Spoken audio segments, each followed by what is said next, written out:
सरफरोशी की तमन्ना अब हमारे दिल में है, देखना है जोर कितना बाजुए कातिल में है। हेलो गुड मॉर्निंग दोस्तों, आपका स्वागत है अपने परिवार नॉर्थ स्टडी चैनल में। जैसा कि दोस्तों हम जानते हैं आज 15 अगस्त 2023 है। आज हम मना रहे हैं 77वां स्वतंत्रता दिवस। सबसे पहले मैं नमन करता हूं अपने वीर शहीदों को जो अपने देश के लिए जान गंवाए हैं। नमन करता हूं मैं उन देशभक्तों को जो देश की सीमा पर खड़ा होकर अपनी जान लिए हम लोगों की रक्षा कर रहे हैं। नमन करते हैं हम उन किसानों का, नमन करते हैं हम उन देशभक्तों का जो अपने देश की सेवा में लगे हुए हैं।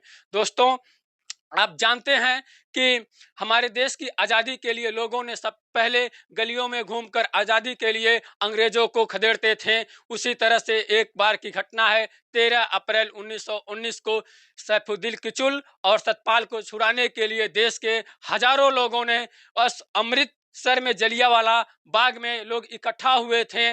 और उसमें अंग्रेजों को सुनाई दिया कि भारतीय लोग इकट्ठा हो रहे हैं कहां पर, जलियांवाला बाग में, और भारतीयों को छुड़ाने के लिए सैफुद्दीन किचलू और सतपाल को। उस समय चल रहा था हमारे देश में रॉलेट एक्ट, और रॉलेट एक्ट में ऐसा अंग्रेजों ने नियम बना दिया था अपने ही देश में, और नियम बनाए थे कि कोई भी भारतीय अगर इकट्ठा होता है उस पर ना कोई अपील होगा, ना कोई दलील होगा, ना कोई सुनवाई होगा, डायरेक्ट उनको जेल में बंद करिए।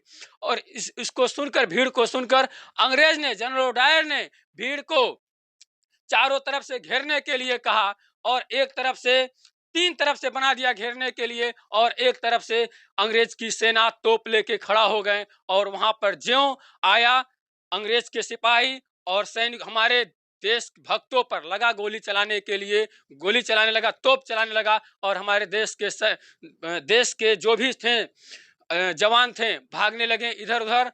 और उसी में कोई कुआं में गिरता है, कोई एक दूसरे से दब कर गिर जाता है, उसी में कई जानें चली जाती हैं। इस घटना को शाम को किसी के जब सुनाई देता है कि अंग्रेजों ने गोली चलाया और हमारे देश के किसान थे, जवान थे, वो इसमें अपना जान गंवा चुके हैं, तो किसी के घर ना चूल्हा जलता है, ना खाना बनता है। सब लोग बिना खाए हुए अपने परिवार को खोजते हैं, रोते हैं, बिलखते हैं, परिवार इधर है उधर है।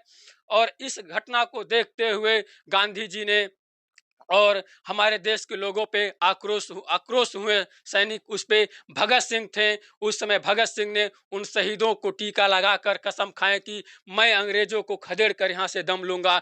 और उधम सिंह ने भी कसम खाया कि मैं उस जनरल डायर को छोड़ूंगा नहीं। वही बात बाबू सुनिए, 1919 की घटना को देखते हुए भाग गया था जनरल डायर कहाँ पे, इंग्लैंड में। और 1940 में जनरल डायर को उधम सिंह ने जाकर इंग्लैंड में लोगों ने चंदा दिया, और वह इंग्लैंड गए उधम सिंह, वहां पर जनरल डायर को जाकर गोली मारे। हमारे देश के लोग ऐसे थे कि कसम खा लेते थे कि अंग्रेज वालों को छोड़ना नहीं है, बदला लेना है तो बदला लेके रहते थे। बाबू, आप भी देश की सेवा कर सकते हैं बाबू। और आप जानते हैं कि शिक्षा के माध्यम से ही मेरा सब कुछ होने वाला है। आपके सामने 52,000 वैकेंसी है उत्तर प्रदेश पुलिस की, और आप भी तैयारी करिए बेहतर तरीके से, और वर्दी पाइए और देश की सेवा करिए। भीमराव अम्बेडकर ने कहे हैं, शिक्षा वह शेरनी का दूध है जो जितना पिएगा वह उतना दहाड़ेगा। कहते हैं ना कि लक्ष्य ना ओझल होने पाए, कदम मिलाकर चल, सफलता तेरी कदम चूमेगी आज नहीं तो कल। जैसा कि दोस्तों रोज की तरह हम लोग पढ़ते हैं करंट अफेयर्स,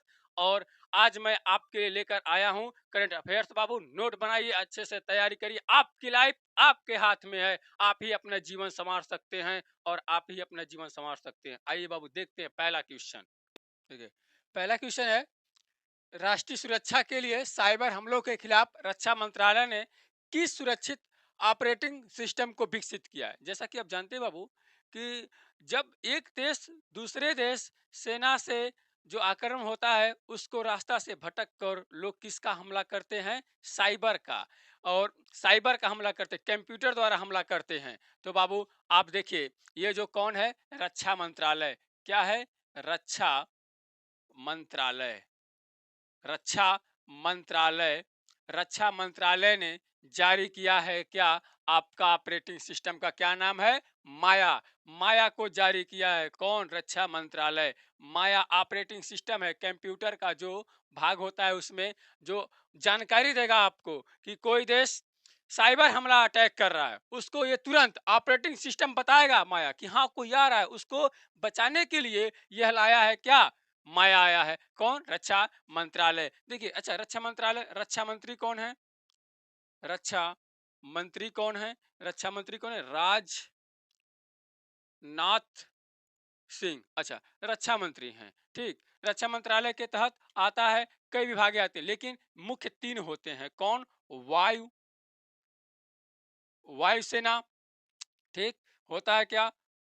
थल सेना, ठीक, नौसेना, नौसेना। अच्छा, नौसेना, इन तीनों का कमांडर कौन होता है? राष्ट्रपति होता है।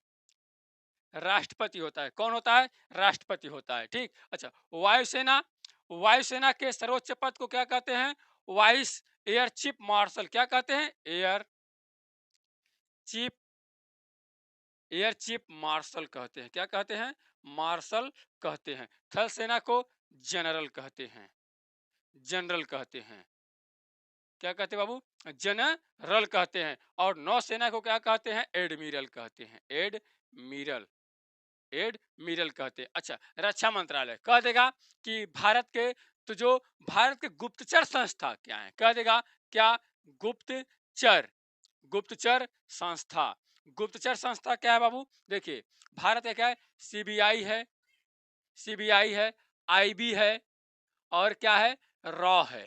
ठीक, रॉ है। ठीक, अच्छा, कह देगा जापान का, जापान का गुप्तचर संस्था क्या है? नाइचो। क्या है? Naicho, Naicho. ठीक, कह देगा इजराइल का, इजराइल का है क्या? इजराइल का मोसाद, मोसाद है। कह देगा मिस्र का क्या है? मुखबरात। क्या है? मिस्र, क्या है? मिस्र का क्या है? Mukhabarat, Mukhabarat. कह देगा इराक का, इराक का, इराक का क्या है? सवाक, सवाक। ईरान का क्या है? देखिए, ईरान, अच्छा, ईरान का है, ईरान का बाबू सॉरी, ईरान का है, ईरान का सवाक। इराक का, इराक का अल मुखबरात, अल मुखबरात। तो बाबू इसको ध्यान से देखिएगा कि ईरान का, ईरान का सवाक और इराक का अल मुखबरात। बाबू आइए देखते हैं दूसरा क्वेश्चन अपना। दूसरा क्वेश्चन है, भारतीय बौद्ध सांस्कृतिक विरासत किस देश में बनाया जा रहा है? तो बाबू ऐसा देखने में लगेगा आपको, भारतीय है तो बौद्ध है तो बन रहा है, लेकिन नहीं, इसका आंसर आपका क्या? नेपाल में बनाया जा रहा है। ठीक, नेपाल में। अच्छा, देखिए, जो सिद्धार्थ नाम है उनका बचपन का, सिद्धार्थ, अच्छा, जन्म कहाँ हुआ? लुम्बिनी में, लुम्बिनी में। ठीक, लुम्बिनी में जन्म। लुम्बिनी कहाँ है? पूछ देगा आपसे, लुम्बिनी कहाँ है? नेपाल में है। अच्छा, नेपाल में है, तो जन्म कब हुआ? 563, 563 ईसा पूर्व में इनका क्या हुआ था? जन्म हुआ था। ठीक, और यह नेपाल से ही गए थे और आए थे कहाँ पे? भारत में, भारत में बाबू। ठीक, अच्छा, देखिए, जब जब गृह त्यागे थे, गृह त्याग किए थे, तो क्या कहते हैं? महाभिनिष्क्रमण। क्या कहते हैं? महा महाभिनिष्क्रमण, महाभिनिष्क्रमण कहते हैं। ठीक, और देखिए, और यह कहाँ है, किस देश में स्थापना हो रहा है? नेपाल में। ठीक, अच्छा, नेपाल में, नेपाल की राजधानी क्या है? काठमांडू है। क्या है? काठमांडू है। ठीक, काठमांडू है बाबू, काठमांडू है। ठीक, अच्छा, भारत में, जो भारत का है, वह कौन सी नदी सीमा बनाती है? काली नदी, काली नदी क्या करती है? सीमा बनाती है। किसका? भारत का और नेपाल का। ठीक, अच्छा, नेपाल से सबसे अधिक, नेपाल से सबसे अधिक सीमा बनाने वाला, सीमा बनाने वाला राज्य कौन है? राज्य है क्या? बिहार है। कौन है बाबू? बिहार है। बिहार। क्वेश्चन में पूछता है कि नेपाल से सबसे अधिक सीमा कौन सा भारतीय राज्य बनाता है, तो वह कौन सा भारतीय राज्य है? नेपाल बनाता है। ठीक ना, अच्छा, 4 बौद्ध संगीतियां हुई थी बाबू। क्या? बौद्ध संगीतियां, क्या संगीतियां हुई थी। कहाँ कहाँ पे हुआ था? देखिए, राजगृह, राजगृह, वैशाली, राजगृह, वैशाली, पाटलिपुत्र, पाटलिपुत्र, और एक है क्या? कुंडलवन, कुंडल वन। तो ये 4 बौद्ध संगीतियां हुई थी बाबू आपका। पहला है, दूसरा है, तीसरा है, चौथा है। बाबू आज के लिए इतना ही, फिर हम कल मिलेंगे आपको इसी समय से और अपना करंट अफेयर्स लेकर। जय हिंद।